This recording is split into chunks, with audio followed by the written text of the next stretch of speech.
ไทยเพื่อติดตามรับฟังรายการนี้ได้ทุกวันแอปพลิเคชันนี้มีธรรมะให้ท่านเลือกฟังเป็นจำนวนมากตลอด24ชั่วโมงและท่านสามารถรับฟังณสถานที่แห่งใดในโลกนี้ก็ได้เนื่องด้วยว่าโทรศัพท์มือถือของเรานั้นสามารถพกติดตัวไปในได้ทุกที่ทุกหนทุกแห่งถ้ามีสัญญาณอินเทอร์เน็ตก็สามารถรับฟังธรรมะจากที่ต่างๆสถานีวิทยุต่างๆของครูบาอาจารย์ของเราได้เพราะฉะนั้นใครก็ตามที่บอกให้ผู้อื่นดาวน์โหลดแอปพลิเคชันนี้ไว้ผู้นั้นจะได้บุญมากเพราะเท่ากับว่าทำให้ผู้อื่นที่ไม่เคยได้ยินได้ฟังธรรมะได้หันมาฟังธรรมะกันมากยิ่งขึ้นใครที่เคยฟังอยู่แล้วได้ฟังซ้ำได้ฟังอีกก็จะเกิดความเข้าใจในหลักธรรมคำสอนของพระสัมมาสัมพุทธเจ้ามากยิ่งขึ้นแล้วยิ่งยุคนี้ครูบาอาจารย์ของเราที่มากล่าวมาแสดงธรรมนั้นมีความรู้มากขึ้นเยอะกว่าแต่ก่อนทั้งทางโลกและก็ทางธรรมเราจึงเป็นผู้ที่ได้รับประโยชน์โดยตรงจากการฟังในยุคนี้ขออนุโมทนาบุญกับท่านที่บอกให้ผู้อื่นดาวน์โหลดแอปพลิเคชันที่ชื่อว่าวิทยุพุทธศาสนาทั่วไทยโทรศัพท์มือถือที่สามารถดาวน์โหลดแอปพลิเคชันนี้ได้ต้องเป็นโทรศัพท์ระบบ Android เท่านั้นระบบอื่นดาวน์โหลดไม่ได้โทรศัพท์ยี่ห้อ iPhone iPad ดาวน์โหลดไม่ได้นะโยมนะแจ้งให้ทราบไว้โดยทั่วกัน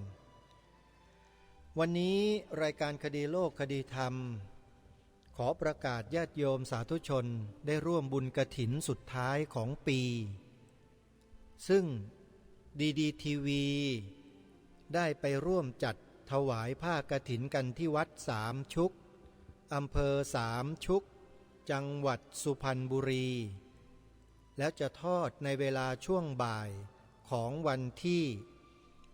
27พฤศจิกายนพระพุทธศักราช2566ก็คือวันนี้นี่เอง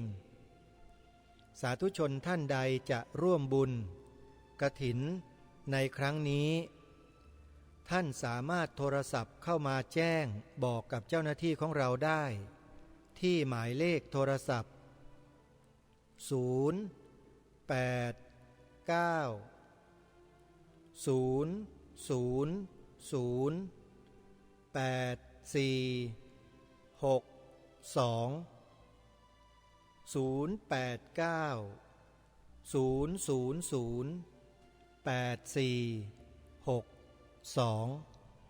ขออนุโมทนาสาธุและในขณะเดียวกันวันนี้วันเดียวกัน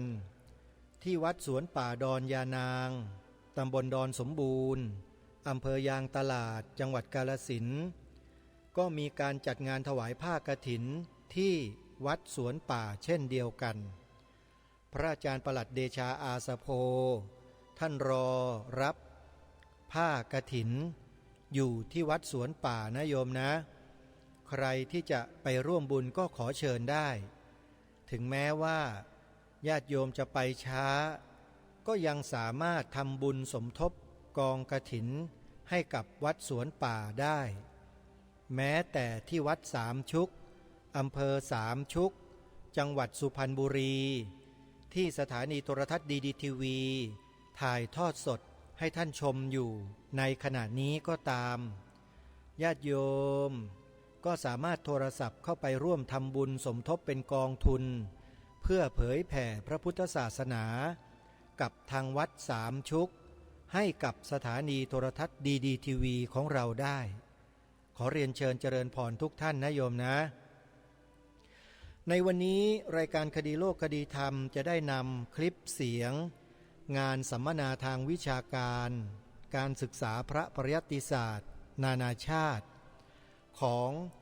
วันที่ 14 ตุลาคมพระพุทธศักราช 2566 ซึ่งเป็นช่วงค่ำในตอนสุดท้ายของวันที่ 14 ตุลาคมให้เราท่านทั้งหลายได้ฟังกันการสรุป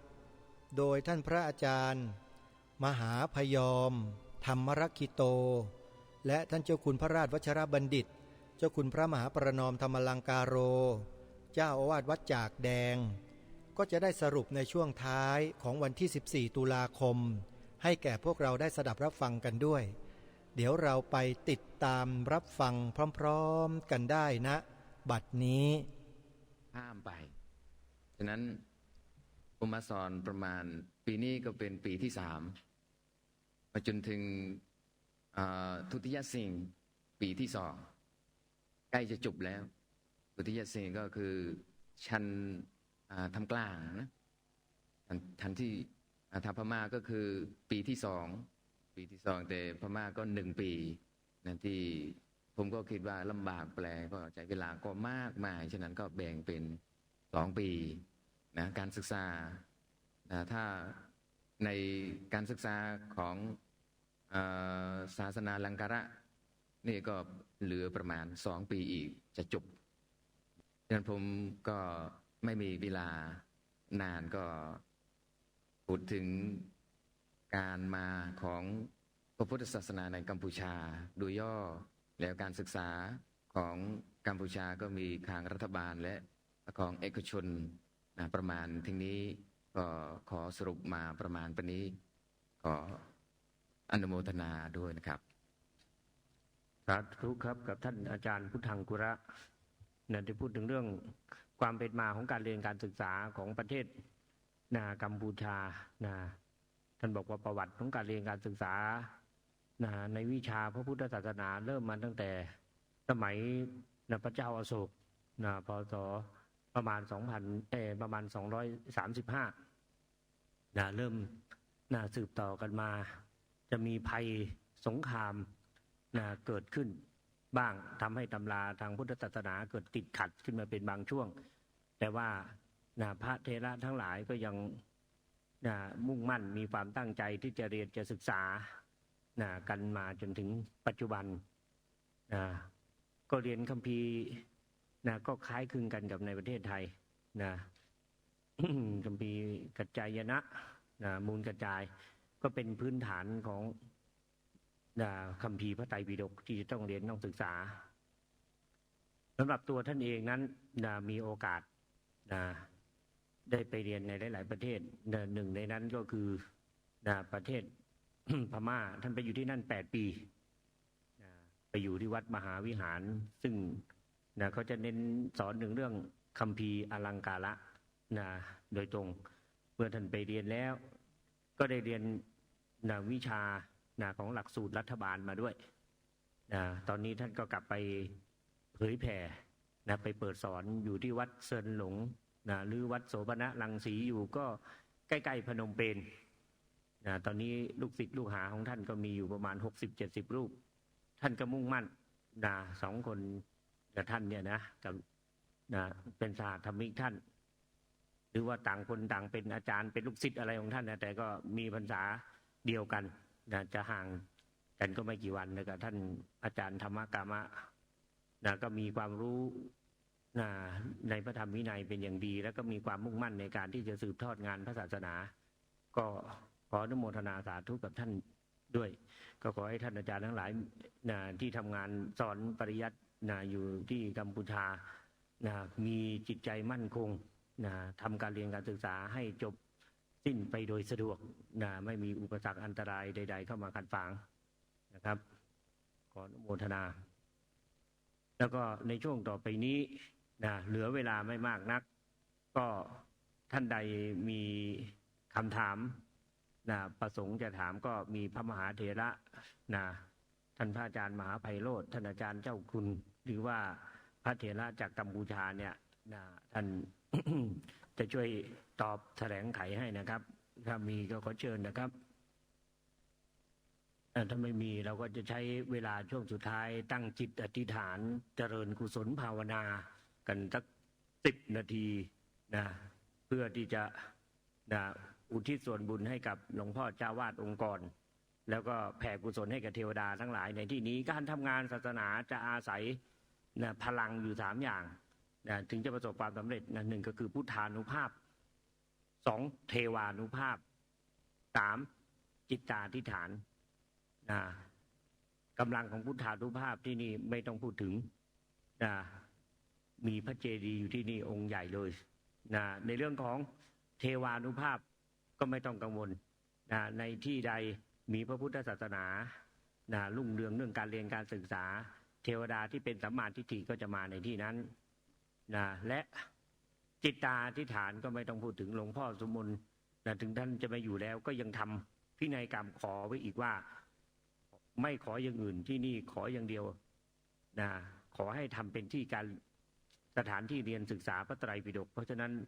จิตตาธิษฐานของท่านก็มีกำลังนะรวมทั้งปฏิปทาอัธยาศัยของท่านอาจารย์เจ้าคุณเองท่านก็จะไม่พูดเรื่องอื่นนะท่านจะพูดถึงเรื่องการเรียนการศึกษานะพระไตรปิฎกแต่วันนี้มีวี่แววที่ดีเกิดขึ้นแล้วนะท่านตั้งขึ้นสมาคมขึ้นมา1 สมาคมชื่อว่าติปิฎกาลังกาละสมิตินะสมาคมนะติปิฎกาลังกาละนะที่จะมีการเรียนการศึกษานะในส่วนของคัมภีร์อังคุตรนิกายวินัยปิฎกแล้วก็ธรรมบทในเชิงลึกที่มายืนตรงนั้นเป็นคำถามอะครับหรือไงครับคำถามครับอาจารย์ครับผมใส่เรื่องการศึกษาของที่พม่าครับที่ทั้งระบบธรรมาจริยะและอลังการะครับก็คือจะมีการเรียนพระไตรปิฎกตรงพระสูตรใช่ไหมครับจะมีเรียนชาดกกับธรรมบทแล้วก็อังคุตรนิกายก็เลยจะถามว่าทำไมถึงเลือก3 เล่มนี้ครับทำไมถึงเลือก3 เล่มนี้มาศึกษาก่อนนะครับในนัยยะของการเรียนเริ่มต้นนะครับครับขอพระมหาเถระช่วยผมด้วยครับท่านอาจารย์มหาไพโรจน์ครับหลักสูตรธรรมาจริยะของประเทศเมียนมาเนี่ยต้องบอกว่าเป็นหลักสูตรที่ใช้คัมภีร์เล่มแรกของแต่ละปิฎกมาเป็นหลักสูตรเมื่อใช้คัมภีร์เล่มแรกของแต่ละปิฎกมาเป็นหลักสูตรก็ถือว่าเป็นเบื้องต้นเป็นหลักสูตรนำร่อง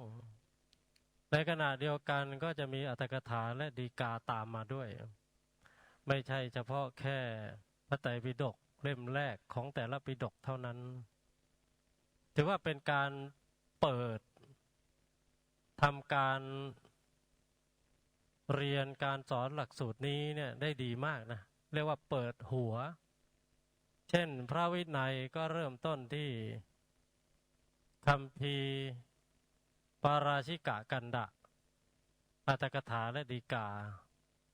พระสูตรก็เริ่มที่คัมภีร์ศีลขันธวัคคะพร้อมทั้งอรรถกถาและฎีกาและก็พระอภิธรรมเนี่ยเริ่มที่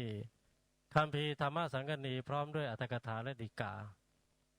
ถือว่าเป็นการเริ่มต้นที่ดีนะที่ไหนๆถ้าจะมีการตั้งหลักสูตรขึ้นเนี่ยผมมองว่าควรเอาแนวนี้ไปตั้งหลักสูตรก็คือเอาเล่มแรกของแต่ละคัมภีร์ของแต่ละปิฎกไปเป็นหลักสูตรแล้วก็ถ้าเราสังเกตให้ดีๆเนี่ยคัมภีร์อรรถกถาที่สมบูรณ์ที่สุดในแต่ละคัมภีร์ของแต่ละปิฎกเนี่ยคือคัมภีร์อรรถกถาเล่มแรกคำว่าเล่มแรกก็คือเล่มแรกของอรรถกถาในแต่ละปิฎกอาจจะมีหลายเล่มหรือหลายภาคก็ได้ก็เลยมองว่าท่านเปิดหัวได้ดีมากเล่มอื่นๆเนี่ยถือว่าเอาแนวทางจากเล่มแรกๆที่เป็นหลักสูตรในชั้นธรรมาจริยะซึ่งก็ไม่จำเป็นที่จะต้องตั้งหลักสูตรให้ครอบคลุมหรือเอาหนังสือเอาคัมภีร์ทุกเล่มที่มีในพระไตรปิฎกมาเรียนมาสอนกัน แต่ก็ไม่ได้หมายความว่าการเรียนการสอนแบบนั้นจะไม่มีประโยชน์มันมีประโยชน์มากแต่ว่ามันไม่ตรงกับการตั้งคำว่าหลักสูตรก็จะมีแค่เบื้องต้นหรือพื้นฐานเป็นแนวทางเท่านั้นเองครับก็ที่จริงการเรียนการศึกษาในประเทศพม่านะครับน่าเลื่อมใสตั้งแต่ชั้นแรกไปจนถึงชั้นนักศึกษาชั้นสูงสุดเลยนะเรียนจบมูรตันอแงตันอรัตตันอจีตันนี่ผมก็ถือว่าสุดยอดแล้วนะครับยิ่งไปเรียนคัมภีร์วิชาในชั้นธรรมาจริยะได้อีกนี่นะครับนี้ถือว่าสุดยอดมากครับพระเถระสองท่านที่นั่งอยู่ข้างนี้ท่านเรียนจบมานะครับผมก็เป็นเพียงแต่ผู้ชมเชยนะครับแล้วก็อนุโมทนาในความรู้ความสามารถของท่านอาจารย์ทั้งสองนะครับยังมีคำถามอันใดอื่นที่จะปรารภอีกไหมครับในช่วงเวลาที่เหลืออยู่สั้นๆนี้นะครับตอนนี้การเรียนการศึกษาเริ่มเปิดกว้างยิ่งขึ้นตามคำของท่านอาจารย์เจ้าคุณว่ามันเป็นยุค 5G แล้วแม้กระทั่งซีโยอังโยอาจารย์มหาจรัญยังบอกว่า 5G เลยเมื่อวานนี้ซีโยอังโยก็ยัง 5G มาแล้ววิชาพระไตรปิฎกต่อไปก็คงจะเป็นยุค 5G ด้วยเหมือนกันนะครับเห็นท่านอาจารย์เจ้าคุณท่านเน้นถึงเรื่องยุค AI แบบสมัยใหม่แล้วก็ไม่ทิ้งการเรียนการศึกษาแบบโบราณที่มีการเรียนบาลีอัตถกถาฎีกาเพื่อเข้าถึงพระไตรปิฎกสิ่งนี้เป็นสิ่งที่ดีมีคุณค่าพระผู้มีพระเจ้าให้คุณค่ากับสิ่งนี้มากได้ยินว่าธุรพะนั้นมี5ประการก็คือการเกิดขึ้นของพระพุทธเจ้าการได้อัตภาพเป็นมนุษย์การได้เป็นผู้ถึงพร้อมด้วยศรัทธาแล้วก็ปัปปชิตาภาวะที่ได้บวชเป็นพระภิกษุสามเณรในพระพุทธศาสนาอีกอันหนึ่งก็คือเรื่องของการฟังธรรมแต่ในคุถกนิกายอัตถกถาเนี่ยพระผู้มีพระเจ้าได้ตรัสเกี่ยวกับเรื่องนี้ว่ามันไม่ใช่ทุลภะธรรมดานะมันเป็นอติทุลภะนะมะภาสิตังอติทุลพังภาสิตหรือถ้อยคำของเหล่านั้นเป็นสิ่งที่ได้โดยยากเพราะฉะนั้นดีใจเป็นอย่างยิ่งที่ท่านพระเถระให้ความสำคัญเกี่ยวกับเรื่องนี้ผมบอกว่านะครับอันนี้จะโดยส่วนตัวนะถ้าเกิดคะแนนนี้ในงานเสวนาสัมมนาการเรียนการศึกษาปริยัตินานาชาติครั้งนี้มีคะแนนเต็มอยู่ที่10ผมให้50เพราะว่าได้เกิดประโยชน์มากอย่างน้อยๆก็เปิดแนวความคิดเปิดทิฏฐิความเห็นให้ผมได้เกิดฟ้างขึ้นนะครับเพราะเผอิญผมอยู่ที่เขามองไปตรงไหนมันก็มีแต่ต้นไม้มีแต่ภูเขาแต่ว่าผมอยู่หลังเขาก็ได้หรือจะอยู่หน้าเขาก็ได้แล้วแต่ผมจะเดินไปนะครับแต่ว่าความคิดของพระภิกษุที่อยู่ในที่กันดารเนี่ยมันก็ยังไม่มาถึงยุค 5G นะครับที่นั่น 4G ก็ยังลำบากแล้วนะครับมาได้ยินได้ฟังพระเถระท่านมีอัธยาศัยวิสัยทัศน์ในการทำงานในที่นี้กว้างขวางก็นะครับก็นโมทนาสาธุนะครับอย่างน้อยๆก็ส่งเสริมให้พระภิกษุสามเณรที่ทำการเรียนการศึกษาได้เกิดกำลังใจเพิ่มขึ้นไปอีกนะครับก็เดี๋ยวจะให้ท่านอาจารย์เจ้าคุณท่านกล่าวอะไรปิดสักนิดหนึ่งนะครับขอนิมนต์ท่านอาจารย์ครับก็ขออนุโมทนากับท่านพระมหาไพโรจนกุสโลและก็คณะสงฆ์จากกัมพูชาที่ได้มานำเสนอเรียกว่าความเป็นมาความเป็นอยู่และความเป็นไปมันเป็นมาอย่างไงสิ่งแรกเลยหลายท่านอาจจะบอกที่กัมพูชาก็มีสุวรรณภูมิพระโสนอุตระไทยก็สุวรรณภูมิพระโสนอุตระพม่าก็สุวรรณภูมิพระโสนอุตระแล้วที่ไหนมันคือสุวรรณภูมิล่ะจริงๆแล้วดินแดนอาเซียนทั้งหมดสมัยก่อนนี้มีกีฬาชนิดหนึ่งเรียกชื่อว่ากีฬาแหลมทองกีฬาแหลมทองหรือกีฬาสุวรรณภูมิถ้าใครดูซีเกมยุคก่อนนู้นจะเห็นเหรียญไม่เรียกซีเกมแล้วเหรียญกีฬาแหลมทองเหรียญกีฬาแหลมทองเนี่ยพม่าไทยลาวเวียดนามเขมรมาเลอินโดฟิลิปปินส์โซนนี้ทั้งหมดเรียกว่าแหลมทองพันแหลมทองนี้ก็คือ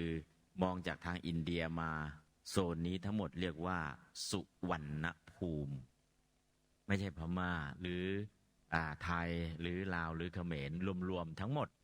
นะโดยเฉพาะที่พม่าพื้นที่ที่ปรากฏชัดๆกับเมืองสะเทิมหรือเมืองตะโทงภาษาพม่าไทยเรียกว่าตะโทงใครเรียกว่าสะเทิมพม่าเสียงตะโทงนะฮะกับเมืองสุธรรมาและของไทยล่ะสุวรรณภูมิในประเทศไทยเนี่ยมีอยู่หลายที่สุพรรณบุรีก็คือสุวรรณภูมินั่นแหละอ่างทองเก่าก็สุวรรณภูมินั่นแหละอู่ทองก็สุวรรณภูมินั่นแหละนู้นไปทางอีสานก็มีอำเภอสุวรรณภูมิอีกนู้นไปทางใต้นครศรีธรรมราชก็มีคำว่าสุวรรณภูมิอีกนะแต่ตอนนี้สุวรรณภูมิอยู่ที่ไหนอยู่ที่สมุทรปราการที่นี่สนามบินสุวรรณภูมิ เพราะฉะนั้นจริงๆแล้วเนี่ยโซนนี้ทั้งหมดเนาะไม่ใช่ลาวไม่ใช่พม่าไม่ใช่เขมรนะได้รับพุทธศาสนาจากพระโสนพระอุตระเหมือนกันโซนนี้ทั้งหมดเรียกว่าโซนสุวรรณภูมิโซนแหลมทองในอดีตนะครับเพราะฉะนั้นคือพุทธศาสนาเข้ามาในลักษณะแบบเดียวกันนะครับเมื่อได้รับพุทธศาสนาเข้ามาแล้วเราก็มีการเกิดขึ้นตั้งอยู่ดับไปพุทธศาสนาเริ่มเสื่อมพราหมณ์ฮินดูเข้ามาพราหมณ์ฮินดูเริ่มลดลงพุทธศาสนาฝ่ายมหายานเข้ามาอีกพุทธศาสนามหายานเริ่มลดไปเถรวาทเข้ามาเข้มแข็งอีกตอนนี้พุทธศาสนาเถรวาทก็เถรวาทเนาะแต่เถรวาทที่ผสมปนเปมีมหายานแล้วก็มีไสยศาสตร์มีพราหมณ์ฮินดูเข้ามาผสมปนเปในเถรวาทเยอะแยะเลยนะถ้าเราไม่รีบเรียนไม่รีบปฏิบัติให้มันถูกต้องเถรวาทก็จะกลายพันธุ์นะเถรวาทกลายพันธุ์ก็คือตัวเนี่ยเป็นเถรวาทแต่พฤติกรรมเนี่ยเริ่มเป็นมหายานมากขึ้นถ้าเราเอาปริยัติเข้ามาดึงเอาปฏิบัติเข้ามาดึงเถรวาทก็ยังเถรวาทอยู่มั่นคงเพราะฉะนั้นก็การที่พระไทยพระพม่าพระลาวพระเขมรในโซนนี้ทั้งหมดมาร่วมกันแสดงวิสัยทัศน์มาแสดงความคิดเห็นเกี่ยวกับเรื่องการศึกษาการแสดงความคิดเห็นแลกเปลี่ยนเรียนรู้ซึ่งกันและกันและอะไรที่มันเป็นสิ่งที่เอามาใช้ได้ก็ดึงเอามาแล้วก็ช่วยเหลือเกื้อกูลซึ่งกันและกันอันนี้ก็เป็นประโยชน์สูงสุดและที่สำคัญการศึกษาพระไตรปิฎกตามหลักคัมภีร์สุโภทลังกาละจะเรียนพระไตรปิฎกทุกครั้งอย่าลืมคาถานี้มุนินดาวัตนัมโบจากพะสัมภวะสุนทรีสรนังปานินังวานีไมหังปีนะยะตังมะนัง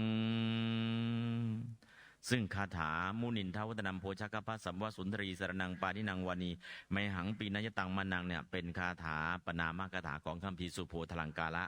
คาถานี้คุณจะแปลแบบฮินดูก็ได้คาถานี้คุณจะแปลแบบพุทธก็ได้ในฐานะที่เราเป็นชาวพุทธคาถานี้ควรแปลแบบชาวพุทธและที่สำคัญเป็นเนื้อหาล้วนๆไหว้พระไตรปิฎกซึ่งเป็นพระบรมศาสดาขององค์พระสัมมาแทนองค์พระสัมมาสัมพุทธเจ้าที่พระองค์ทรงนิพพานไปแล้วปรินิพพานไปแล้วเพราะฉะนั้นเมื่อระลึกถึงพระองค์เมื่อไหร่นึกถึงคาถานี้ไหว้พระธรรมและวินัยคือพระไตรปิฎกซึ่งเป็นคำสั่งสอนของพระองค์เป็นศาสดาแทนองค์พระสัมมาสัมพุทธเจ้าที่ได้ปรินิพพานไปเพราะฉะนั้นคาถานี้จะศึกษาพระไตรปิฎกเมื่อไหร่ก็ตามอย่าลืมสวดบูชาด้วยคาถานี้และที่สำคัญเป้าหมายการเรียนการสอนก็คือพระไตรปิฎกพระไตรปิฎกคือโคตรเพชรโคตรเพชรเนี่ยยังไม่ได้เจียเลยมีมูลค่าตั้ง 84,000 ถ้าเราเอามาเจียล่ะเติมเลข1หน้า 84,000 โคตรเพชรนั้นจะมีมูลค่าขึ้นทันที 184,000 ยิ่งเจียมากๆยิ่งอ่านพระไตรปิฎกมากๆเอาเลข1ใส่เข้าไปข้างหน้าบ่อยๆจากที่ยังไม่ได้เจียเลยเนี่ยพระไตรปิฎกก็มีมูลค่าถึง 84,000 แล้วพอเริ่มเรียนรู้พระไตรปิฎกนับ1เอา1ไปใส่หน้า 84,000 ก็เป็น 184,000 เรียนรู้อีกเป็น1,184,000 เรียนรู้ให้มันกระจ่างอีก100 ล้านขยับไปตามลำดับจนถึง 84,000 ก็เรียกว่าองค์ความรู้พระไตรปิฎกเนี่ยถ้าเราเรียนรู้มากขึ้นเราเองนั่นแหละจะมีมูลค่าในที่นี้จะยกระดับของจิตใจของเราให้มันสูงขึ้น จากพุทธตามสมโนครัวจะเป็นสุตตพุทธะเมื่อได้เรียนรู้พระไตรปิฎกจากสุตตพุทธะเราจะพัฒนาไปเป็นสาวกพุทธะจากสาวกพุทธะเราจะพัฒนาเข้าไปสู่อนุพุทธะตามลำดับพุทธตามสมโนครัวก็คือพ่อพุทธแม่พุทธลูกกับพุทธแต่ยังไม่รู้จักพระไตรปิฎกวันไหนรู้จักพระไตรปิฎกวันนั้นสุตตพุทธะนับหนึ่งแล้ววันไหนได้บรรลุโสดาบันเป็นต้นไปถึงอนาคามีวันนั้นเป็นสาวกพุทธะแต่วันไหนท่านได้บรรลุเป็นพระอรหันต์วันนั้นท่านเป็นอนุพุทธะมูลค่าหรือคุณค่าแห่งชีวิตของเราก็จะสูงขึ้นตามลำดับจากพุทธตามสมโนครัวนับเข้าเป็นสุตตพุทธะแล้วก็ขยับไปเป็นสาวกพุทธะขยับไปเป็นอนุพุทธะอันนี้คือสิ่งที่อยากจะให้เกิดขึ้นในสังคมชาวพุทธจะเป็นพุทธพม่าพุทธลาวพุทธเขมรก็แล้วแต่ของไทยใช้คำว่าพุทธตามสมโนครัวของพม่าเรียกว่ามิโยพลาบุทธปาตามิโยพลาพุทธปาตาก็คือของไทยพุทธตามสมโนครัวพ่อพุทธแม่พุทธลูกกับพุทธแต่พอได้เรียนรู้จากพระไตรปิฎกไม่ใช่มิโยพลาพุทธปาตาไม่ใช่พุทธตามสมโนครัวตามทะเบียนบ้านแล้วเราเป็นอะไรเป็นสุตตพุทธะแล้วสุตตพุทธะเนี่ยรู้จักพระไตรปิฎกจนกระทั่งทรงจำพระไตรปิฎกได้ทั้งหมดก็ยังเรียกว่าสุตตพุทธะแต่วันไหนก็ตามได้บรรลุโสดาบันยกฐานะขึ้นจากสุตตพุทธะเป็นสาวกพุทธะอันนี้สำคัญมากยกฐานะให้สูงกว่านี้เป็นพระอรหันต์เมื่อไหร่ไม่ใช่สาวกพุทธะแล้วอนุพุทธะตามลำดับส่วนปัจเจกพุทธะไม่ต้องเป็นหรอกสัมมาสัมพุทธะก็ไม่ต้องไปถึงหรอกสูงสุดของเราก็คือขอให้เป็นอนุพุทธะก็พอแต่ต้องยกฐานะจากพุทธตามสมโนครัวให้เป็นสุตพุทธะให้ได้ด้วยหลักธรรมคำสั่งสอนขององค์พระสัมมาสัมพุทธเจ้าเพราะฉะนั้นจึงอยากจะนิมนต์เชิญชวนทุกรูปทุกองค์ทุกท่านเรียนเถอะพระไตรปิฎกอ่านเถอะพระไตรปิฎก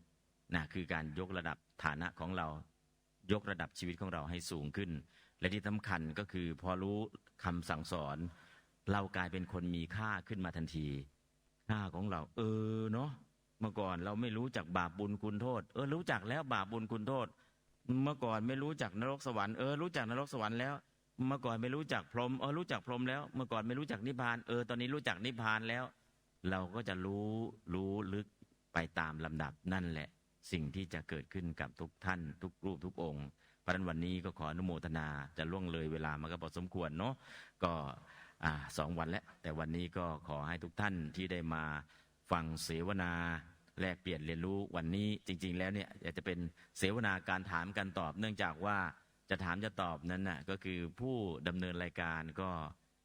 เหนื่อยเมื่อยล้าพอสมควรจะถามจะตอบแบบเสวนาจริงๆเนี่ยมันทำไม่ไหวก็เลยเอาบรรยายก็แล้วกันบรรยายก็แล้วกันแล้วก็สรุปนะถ้าเสวนาก็คือคุยกันยิงโยนปัญหาโยนคำถามแล้วก็เรียกว่ารับรู้กันนะแลกเปลี่ยนเรียนรู้ไม่มีอะไรผิดไม่มีอะไรถูกมีแต่มีการพัฒนาแต่เนื่องจากจะทำอย่างนั้นก็เรียกว่าท่านพยอมก็ล้าแล้วผมก็ล้าแล้วนะที่จะมาทำแบบวงเสวนาจริงๆเนี่ยคงจะไม่ไหวก็เลยท่านมาไพโรจน์บรรยายท่านบรรยายนำเสนอมาแล้วก็มาสรุปนะวันนี้ก็คงจะได้ประเด็นตรงนี้แหละแต่ที่สำคัญก็คือท่านไพโรจน์ก็ชี้ให้เห็นว่าการเรียนการสอนมีความสำคัญไหมสำคัญสุดๆเจ้าวาดก็จำเป็นต้องสอนนะฮะอันนี้ก็คือประเด็นนะที่ท่าน2 องค์เนี้ยท่านก็เป็นเจ้าวาดสอนไหมสอนงานอย่างอื่นทำไหมทำนะก็คือไม่ใช่สอนอย่างเดียวเนาะทั้งบริหารทั้งสอนทั้งทุกอย่างนั่นแหละนะเพราะนั้นคือจริงๆเนี่ยเจ้าวาดจะหาเวลามาสอนยากแต่ก็จำเป็นต้องสอนนะเพราะนั้นก็คือเรื่องของการบริหารจัดการก็ดีเรื่องการเรียนการสอนก็ดีหลักๆก็คือการเรียนการสอนนั่นแหละแต่บริหารจัดการก็ทิ้งไม่ได้เพราะนั้นเมื่องานทุกอย่างมันทิ้งไม่ได้ก็ทำพร้อมๆกันแต่คุณภาพล่ะมันคงไม่ได้ดังที่เราหวังนะเพราะนะผู้บริหารต้องลงมาสอนเองต้องลงมาทำงานเองนะคุณภาพคงไม่ได้ดังที่เราหวังอันนี้ก็คือสิ่งที่เราต้องรับรู้นะแต่ถ้าเมื่อไรก็ตามนะงานช่วยกันบริหารทั้งวัดแล้วก็เจ้าวาดไม่ต้องบริหารอะไรมีคนช่วยบริหารเต็มที่เวลามีเวลาเต็มที่ล่ะก็สอนได้เต็มที่คุณภาพการสอนก็มีขึ้นมาตามลำดับอันนี้ก็อยากให้ทุกท่านได้รับรู้รับทราบแล้วก็เข้าใจในประเด็นตรงนี้และที่สำคัญวันนี้นะก็ได้ประชุมกันแล้วก็จะจัดตั้งกลุ่มเพื่อทำงานขับเคลื่อนตามที่พระองค์ได้ทรงตรัสไว้ว่าเดินทีละก้าวกินข้าวทีละคำทำทีละอย่างตอนนี้91แล้ว92 93 94 นะ1 2 3 4 9ก็จะก้าวไปตามลำดับเพื่อเข้าสู่เป้าหมายสูงสุดคือการเรียนรู้พระไตรปิฎกทรงจำพระไตรปิฎกแล้วก็ยกระดับฐานะของชาวพุทธนะทั้งหมดนะให้พ้นจากพุทธตามสมโนครัวเข้าสู่ภาวะความเป็นสุตตพุทธะและก็พัฒนาไปสู่สาวกพุทธะตามลำดับก็ขออนุโมทนาทุกรูปทุกองค์โดยทั่วหน้ากัน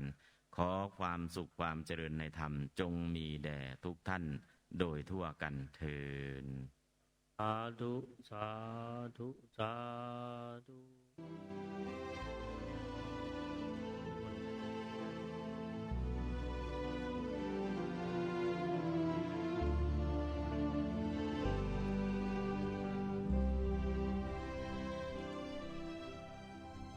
สาธุชนผู้ฟังทุกท่านงานสัมมนาการศึกษาพระปริยัติศาสตร์นานาชาติในช่วงค่ำของวันที่14ตุลาคมพระพุทธศักราช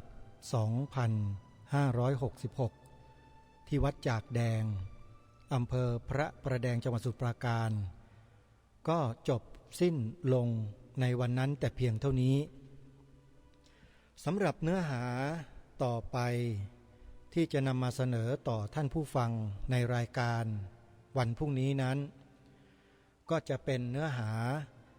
ของการสัมมนาวิชาการในวันสุดท้ายคือวันอาทิตย์ที่15ตุลาคมพระพุทธศักราช2566มีการสัมมนากันตั้งแต่เช้าไปจนกระทั่งถึงช่วงเย็นในวันสุดท้ายนี้จะไม่มีช่วงค่ำเพราะว่าครูบาอาจารย์ผู้จัดงานสัมมนาผู้เป็นพิธีกรผู้เป็นผู้ดำเนินรายการต่างก็อ่อนล้ากันเต็มทีแล้วดูตัวอย่างวันนี้ถ้าใครเห็นภาพพระมหาพยอมท่านเจ้าคุณพระราชวชรบัณฑิตจะเห็นความอิดโรยของท่านอย่างชัดเจนมากเลยโยมด้วยสายตาที่อาตมาภาพมองดูอยู่เพราะว่าเปิดคลิปจาก YouTube จึงมองเห็นทั้งภาพฟังได้ทั้งเสียงแต่ในขณะที่ท่านผู้ฟังอยู่ทางบ้านก็จะได้ยินแต่เสียงของท่านมีความอิดโรยมากเลย2 วันที่ผ่านมาเนี้ยเพราะว่าสัมมนากันตั้งแต่เช้าไปจนกระทั่งถึงค่ำตกถึงกลางคืนพอสัมมนาเสร็จกลางคืนท่านก็ยังไม่ได้พักนะต้องไปประชุมกันทุกวันเลยประชุมปรึกษาหารือแลกเปลี่ยนเรียนรู้แล้วก็จัดทำหลักสูตรจึงเกิดหลักสูตรขึ้นที่วัดจากแดงในการสัมมนาครั้งนี้อย่างเป็นรูปธรรมชัดเจนเพราะฉะนั้นพระภิกษุสงฆ์สามเณรแม่ชีอุบาสกบาสิกาผู้ที่สนใจท่านใดก็แล้วแต่ที่เข้ามาศึกษาเล่าเรียนพระบาลีเรียนพระไตรปิฎกในช่วงนี้ท่านก็จะได้รับรู้เรียนรู้หลักสูตรใหม่เพิ่งจะเกิดขึ้นหมาดๆจากงานสัมมนาครั้งนี้แล้วขอบอกได้เลยว่าถ้าใครมีฉันทะมีจิตตะวิริยะจิตตะวีมังสามีความเพียรพยายามมีความตั้งใจมั่นมีสัจจะอธิษฐานในการศึกษาเล่าเรียนครั้งนี้เนี่ยก็จะถือว่าเป็นบุคคลหรือบุคลากรทางพระพุทธศาสนาอันทรงคุณค่ายิ่งแต่ทั้งนี้ทั้งนั้นท่านต้องจบหลักสูตรเหล่านี้ก่อนจึงจะชื่อว่าเป็นผู้ทรงคุณค่าเหมือนอย่างพระเถระต่างๆที่ท่านจัดงานสัมมนาครั้งนี้เนี่ยบอกได้เลยว่าท่านเหล่านี้คือบุคลากรอันทรงคุณค่ายิ่งของชาวพุทธบอกได้เลยและกล้ายืนยันกล้าพูดเลยเพราะท่านเหล่านี้รู้จริง รู้ลึกรู้ครอบคลุมทั้งทุกคัมภีร์ทุกตัวอักษรท่านเข้าใจความหมายหมดสิ้นไม่มีเหลือทั้งคัมภีร์พระบาลีอรรถกถาดีกาอนุดีกาโยชนาศรัทธาวิเศษทั้งปวงสัทธนีติปกรณ์นยาสะปกรณ์เนติปกรณ์ปกรณ์ทั้งหลายทั้งปวงท่านรู้หมดเลยคัมภีร์ไหนๆที่ว่ามีอยู่ในบรรดามีในโลกใบนี้เนี่ยท่านเหล่านี้ครูบาอาจารย์เหล่านี้สามารถที่จะบอกกับเราได้ทันทีว่าคือคัมภีร์ประเภทไหนกล่าวถึงอะไรเป็นธรรมะข้อไหนอย่างไรนี่คือผลที่เกิดขึ้นจากการศึกษาพระบาลีอย่างแตกฉานจึงสามารถที่จะอธิบายความธรรมะของพระสัมมาสัมพุทธเจ้าได้อย่างถูกต้องตรงประเด็นไม่มีผิดเพี้ยนเลยแต่สิ่งตรงกันข้ามกับที่ครูบาอาจารย์เหล่านี้ท่านสอนท่านเรียนในบ้านเมืองเรามีอยู่ไหมมีอยู่ไหมนี่คือคำถามในรายการคำตอบก็คือมีเพียบเลยหมายความว่ามีเยอะแยะมากมายเหลือเกินทำไมล่ะมันมีผลกระทบอะไรหรือกระทบแน่นอนในพระคัมภีร์ทางพระพุทธศาสนาที่ท่านได้กล่าวไว้ถึงความอันตรายของการถือผิดการถ่ายทอดผิดการถือผิดและนำไปถ่ายทอดผิดถือผิดถ่ายทอดผิดถือผิดถ่ายทอดผิดนั่นแหละเป็นอันตรายต่อมรรคผลพระนิพพานตลอดกาลอย่างใครบางคนนะที่อยู่ในเมืองไทยเรานี่แหละนุ่งห่มเรียนแบบพระสงฆ์อ้างตัวเองว่าเป็นนั่นเป็นนี่นักบวชในพระพุทธศาสนาแต่ไปตีความคำว่าตัณหาผิดเพี้ยนไปคนละโยชน์เลยตัณหาเขาแปลว่าตันก็คือมันไปไม่ได้ทางมันตันหาก็คือหาอยู่นั่นแหละหาไม่เจอเขาตีความคำว่าตัณหาของพระสัมมาสัมพุทธเจ้าผิดเพี้ยนไปถึงขนาดนี้เลยแล้วก็คนที่ไม่รู้แล้วก็ไม่รู้ในพระธรรมคำสอนของพระสัมมาสัมพุทธเจ้าซึ่งมีอยู่เกลื่อนกล่นมากมายในบ้านในเมืองเนี่ยก็ไปหลงชื่นชมชื่นชอบศรัทธาหัวปักหัวปั๊มมาจนถึงทุกวันนี้ยอมตายถวายชีวิตสำคัญเห็นความสำคัญบุคคลคนนั้นสำคัญกว่าพระสัมมาสัมพุทธเจ้าลองคิดดูสิว่าพระศาสนาจะไปรอดไหมเล่าไปเจอชาวพุทธในลักษณะเช่นนี้เข้าพุทธเพี้ยนพุทธผิดพุทธปลอมเป็นยังไงท่านก็ทำให้หลักธรรมคำสอนของพระสัมมาสัมพุทธเจ้าบิดเบี้ยวไปหมดเมื่อพระธรรมคำสอนของพระสัมมาสัมพุทธเจ้าถูกกระทำให้บิดเบี้ยวไปเช่นนั้นแล้วผู้ที่รับสื่อจากคนเหล่านี้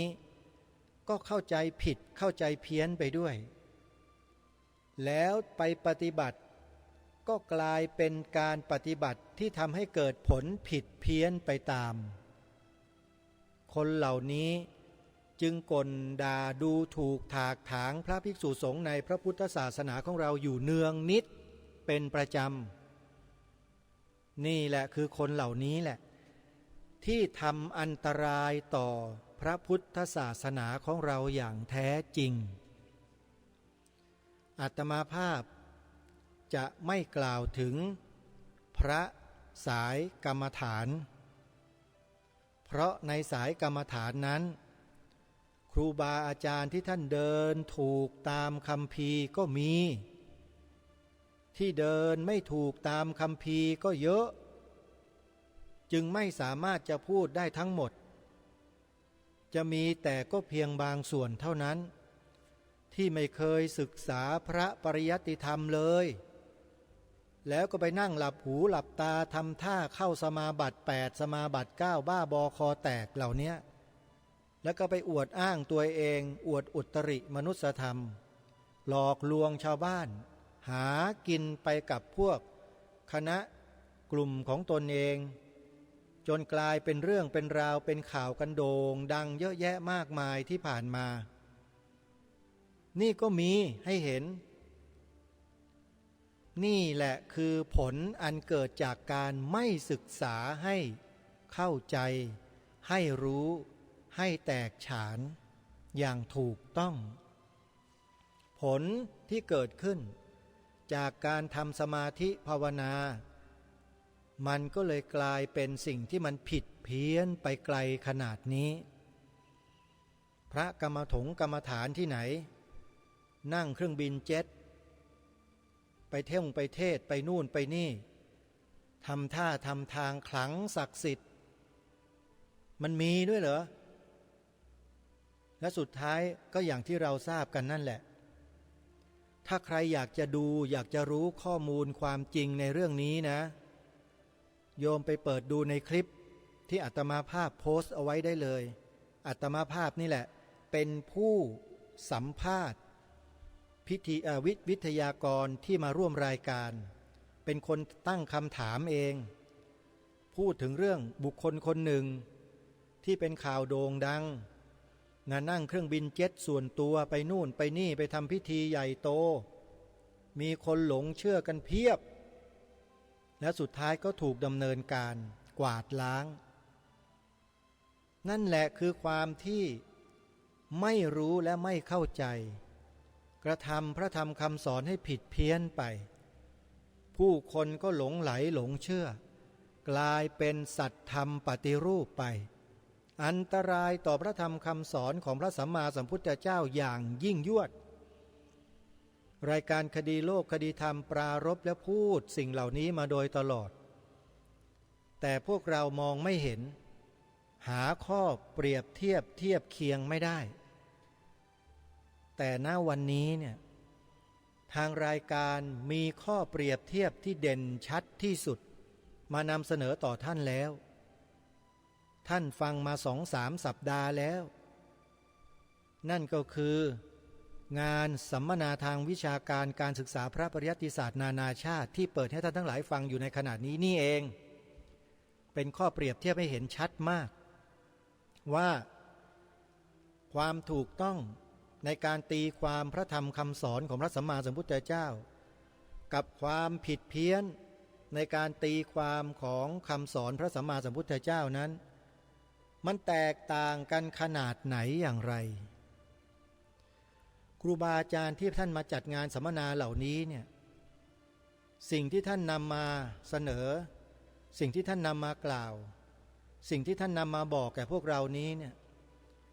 ไม่ได้ก่อให้เกิดความขัดแย้งใดๆไม่ได้ก่อให้เกิดความเสียหายใดๆต่อพระบวรพุทธศาสนาของเราเลยแม้แต่นิดเดียวมีแต่จะส่งเสริม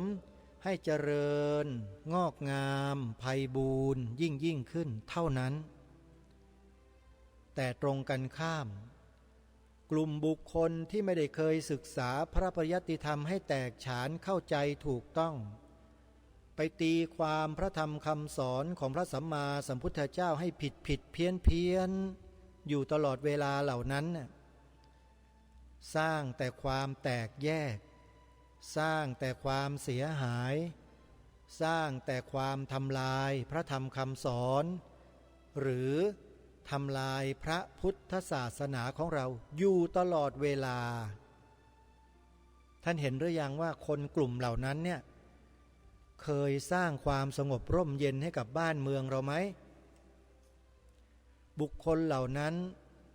เคยกระทำการอันเป็นสิ่งที่ไม่บังควรในหลายๆกรณีในบ้านในเมืองของเราไหม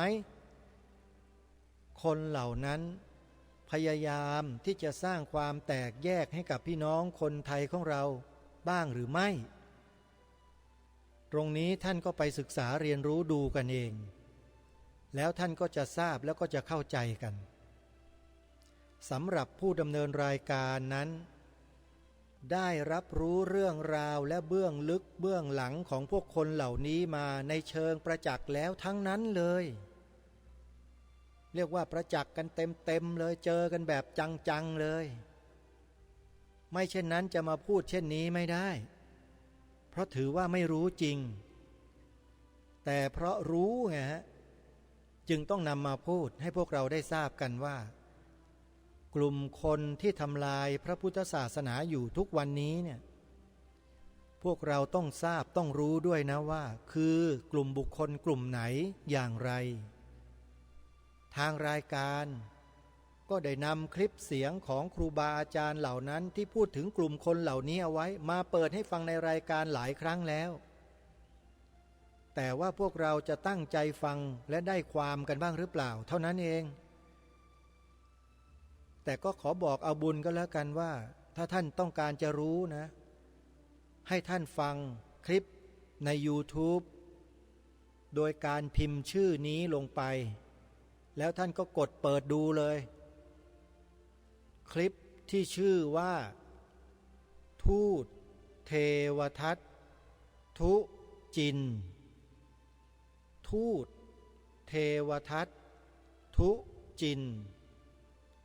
คำว่าทูตก็คือทอทหารสระอูตอเต่าทูตานุทูตนะฮะทูตเทวทัตทุจินแล้วท่านจะทราบเลยว่าคือคนกลุ่มไหนพวกไหนคลิปที่2นะคลิปที่2ชื่อคลิปว่าเขาว่าหลวงตาเป็นพระอรหันต์เก๊คำนี้เลยโยมเขาว่าหลวงตาเป็นอรหันต์เก๊แล้วโยมเข้าไปฟังเองโยมก็จะรู้ทันทีเลยว่าใครกลุ่มไหนที่กำลังทำลายพระพุทธศาสนาของเราอยู่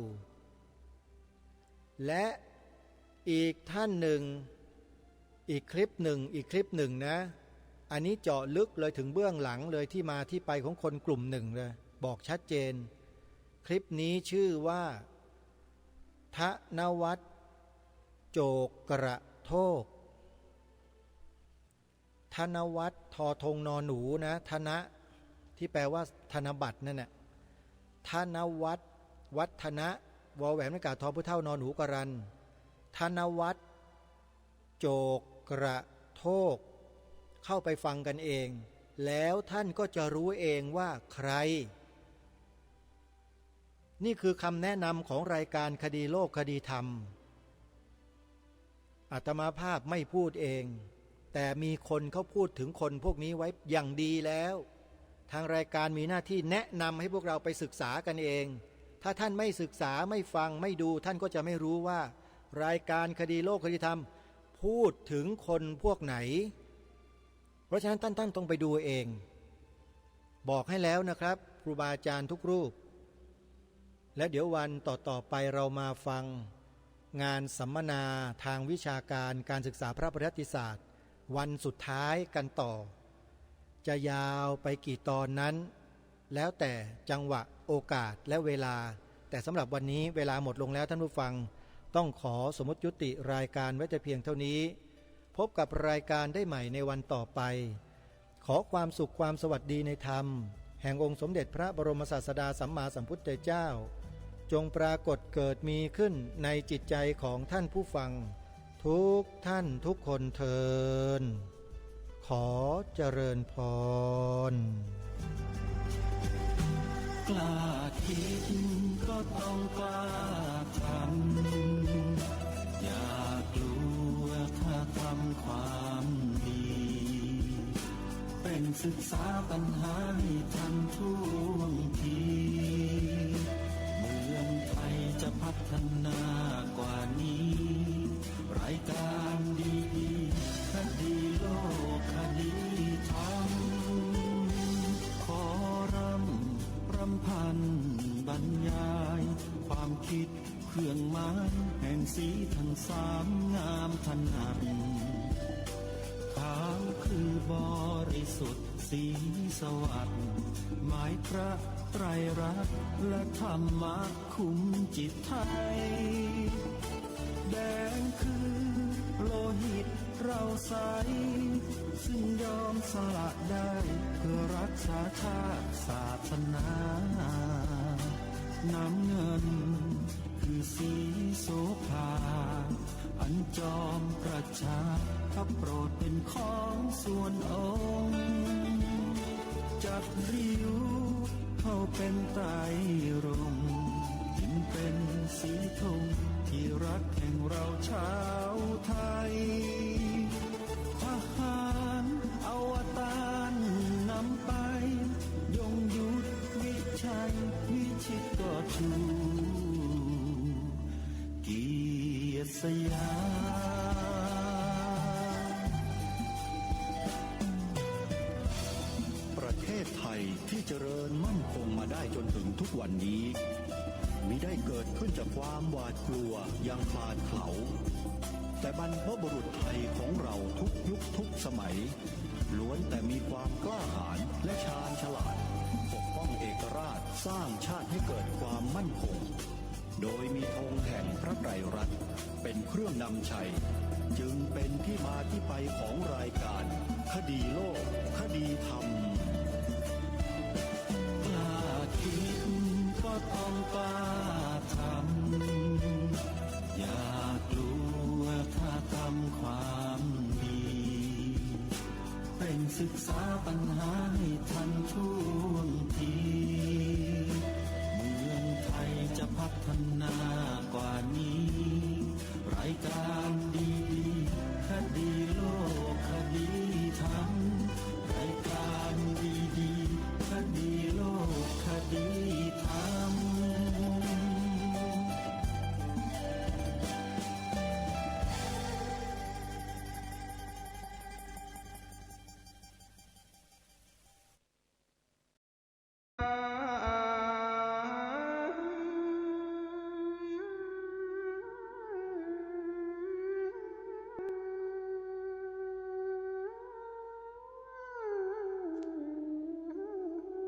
Mm-hmm.